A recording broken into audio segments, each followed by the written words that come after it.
বয়স যত বাড়ছে বন্ধুর সংখ্যা ততই কমছে। প্রাইমারি লেভেলে আনলিমিটেড বন্ধু, স্কুলের সবাই বন্ধু, কলেজে ওঠার পর 10 থেকে 12 জন বন্ধু, বাকিরা সবাই ক্লাসমেট।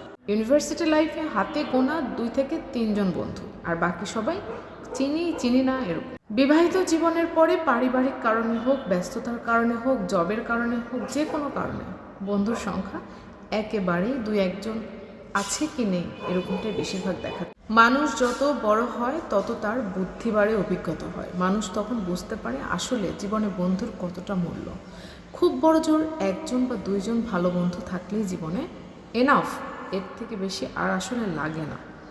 ছোট সময় বুদ্ধি কম, অভিজ্ঞতা নেই, এজন্যই মানুষের এত বন্ধু থাকে। বড় হওয়ার পর মানুষ নিজেদের স্বার্থ চিনতে শেখে, তার জন্য স্বার্থী মানুষকে শুধু ব্যবহার করে, আর সেজন্য মানুষ বন্ধু অ্যাভয়েড করে। স্বার্থহীন সেই ছোটবেলার বন্ধুদেরকে ভীষণ মিস করছে।